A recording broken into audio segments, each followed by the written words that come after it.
안녕하세요. 10분 불교 수업의 문진건입니다. 오늘 질문을 한번 읽어보겠습니다. 불교에서 말하는 마음이 뭔가요? 집착은 어떻게 다스려야 하나요? 되게 어려운 질문입니다. 그죠?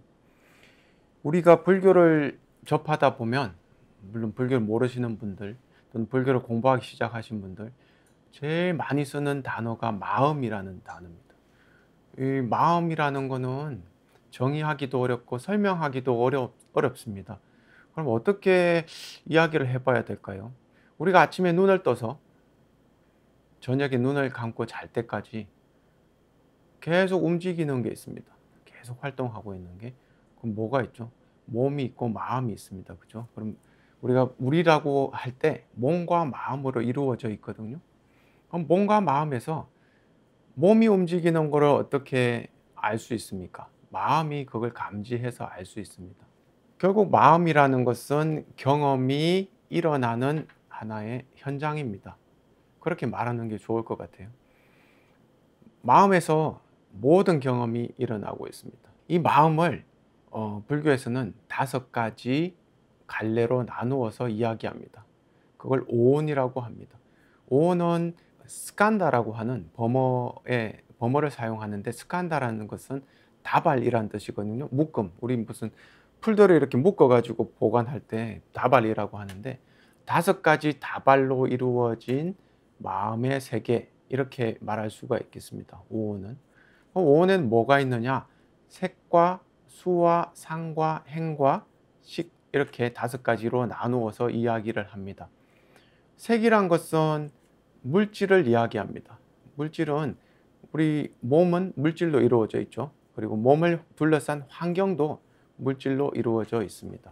그럼 결국은 몸과 몸을 둘러싼 환경 모두를 색이라고 지칭합니다. 그리고 또 수, 상, 행식은 마음 안에서 일어나는 여러 가지 마음 작용들을 수상행식이라고 합니다.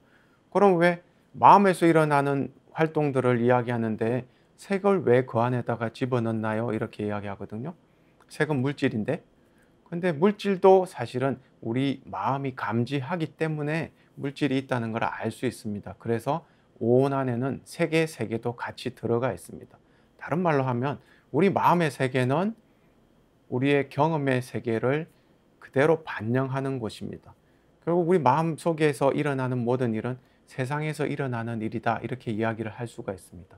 그래서 쉽게 말하면 마음이 뭡니까? 이렇게 물으면 마음은 우리의 모든 경험입니다, 이렇게 말할 수가 있습니다. 이 마음을 5가지로 불교에서는 나눴는데요. 색이란 건 아까 말씀드렸습니다. 우리 마음으로 감지하는 모든 물질 세계, 그걸 색이라고 이야기합니다. 두 번째, 수라고 하는 것은 느낌입니다. 느낌이라고 하는 것은 3가지로 크게 나눌 수 있죠. 좋은 느낌이 있고, 싫은 느낌이 있고, 좋지도 싫지도 않은 느낌이 있습니다. 그런데 그 느낌은 몸으로 느끼는 느낌도 있고 정신적인 느낌도 있습니다. 정신적인 느낌이 뭐예요? 라고 물으면 우리가 몸으로 느끼지 않지만 기분이 좋아질 수가 있죠. 그건 좋은 느낌입니다. 그럼 그 기분을 따라서 또 일어나는 게 있습니다. 여러 가지 감정들이 있습니다.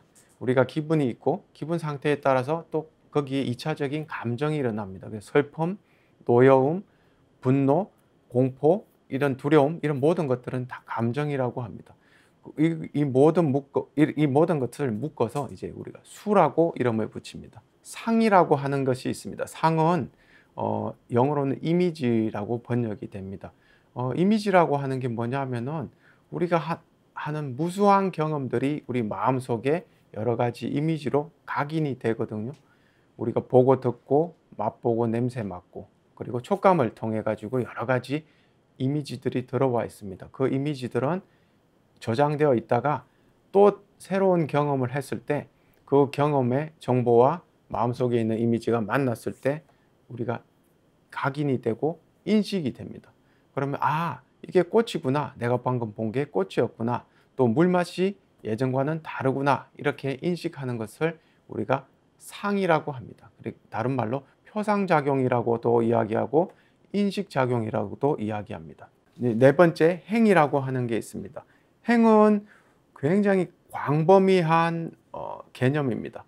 그래서 설명하기가 조금 까다롭기는 합니다만은 아주 간단하게 이야기하자고 하면 어떤 대상을 우리가 봤을 때 또는 만났을 때 마음이 이렇게 움직인다.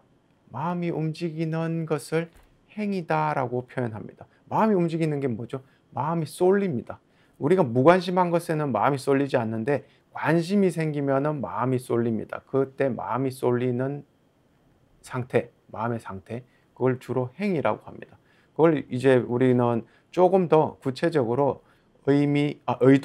의도라고 이야기하기도 하고 동기라고 하기도 하고 또 여러 가지 욕심, 욕구 이런 식으로 표현하기도 합니다. 사실 그 모든 것들이 행위라고 이야기합니다. 간단하게 이야기하면 관심이 가는 곳으로 마음이 쏠리거나 원하지 않는 곳으로부터 도망가려고 하거나 마음이 움직이는 느낌, 그것을 우리가 행이라고 표현합니다. 식은 인지작용을 이야기합니다. 인지작용이라는 것은 이성적인 작용입니다. 판단하고 생각하고 그 다음에 결정하고 이러한 모든 작용들을 우리가 식의 활동이다 이렇게 이야기하거든요. 그럼 이렇게 간단하게 우리가 오온을 설명하고 나면 언뜻 듣기에는 오온이라는 것은 별로 어렵지 않다라고 볼 수 있습니다. 왜? 우리가 평소 때 하는 마음작용들을 우리도 충분히 잘 알고 있거든요. 그런데 가만히 이걸 실천적인 방법으로 우리가 활용할 때 여러분들이 지금 이 마음에 든 내 마음에서 일어난 것은 오온에서 어디에 해당할까라고 한번 살펴보기 시작하면 생각보다 상당히 어려운 작업이란 걸 알 수 있습니다. 이게 오온의 수에 해당하나? 이게 내가 지금 마음에서 일어난 게 오온의 상에 해당하나? 이런 거는 생각보다 알아차리기가 쉽지가 않습니다. 우리 아비달마 경전을 읽다가 보면 오온은 실제하는 것이다 라고 하는 말이 나옵니다. 오온은 실제하는 것이다. 다른 말로 아까 제가 마음이 경험이고 경험이 바로 오온이라고 이야기했어요. 그럼 오온은 실제하는 것이다 란 말은 우리 경험만이 실제하는 것이다 이 말이거든요. 그래서 오온을 이렇게 공부하는 이유는 우리가 실제하는 것을 그대로 경험하고 배워 나가도록 하기 위해서 오온을 이렇게 공부하는 건데 우리 사람들은 실제하는 것에는 관심이 없습니다. 실제하는 것을 실제하는 것에다가 우리 생각을 더딥혀서 그 생각이 주는 즐거움 또는 그 생각이 주는 고통을 피하기 위해서 바쁘게 됩니다. 결국은 우리 오온은 실제하는 경험으로 계속 일어나고 있는데 우리 마음속에서는 오온에다가 생각과 감정과 여러 가지 욕구를 더딥혀서 오온을 바라보게 됩니다. 예를 들어서 우리가 겪는 하루를 한번 곰곰이 다시 살펴보겠습니다. 우리는 하루가 끝나고 집에 돌아와서 하루 일과를 마치면서 생각하기를 오늘은 정말 힘든 하루였어. 정말 괴로운 하루였어. 그 부장이 그런 말을 안 했더라면 훨씬 좋았을 텐데 그 부사람은 왜 나를 그렇게 미워하는 거야 하면서 분노와 여러 가지 상념에 사로잡혀 가지고 그 하루의 모든 것을 망친 하루로 이렇게 생각을 해버립니다. 근데 사실 그 하루가 정말 망친 하루였을까요? 그 하루는 조금은 피곤하고 조금은 여러 가지 많은 일들이 일어났던 그런 하루였을 겁니다. 하지만 그 하루에다가 우리의 생각이 개입되면서 하루는 완전히 망쳐지는 하루로 이렇게 봐지는 겁니다. 붓다는 오온을 가르치면서 우리의 마음에서 일어나는 투사를 지향하도록 하고 실제로 우리에게 일어나는 경험을 그대로 하도록 합니다. 우리에게 실제로 일어나는 경험을 그대로 받아들일 때 그걸 수용할 때 우리 인생은 되게 풍부해집니다. 우리가 몰랐던 일을 호기심에 가득 찬 채로 몰랐던 일을 새로운 경험을 할 수 있고 또 그것으로부터 오는 여러 가지 감정과 생각들을 즐길 수가 있습니다. 자, 이제 마음이라는 게 무엇인지 좀 이해가 되십니까? 그리고 우리가 집착, 생각과 감정으로부터 오는 여러 가지 집착을 어떻게 떼낼 수 있는지 오온의 명상을 통해서 할 수 있다는 걸 알 수 있겠습니까?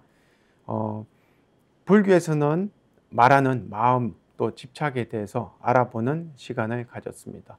해답을 찾으신 분도 있으면 좋겠습니다. 감사합니다.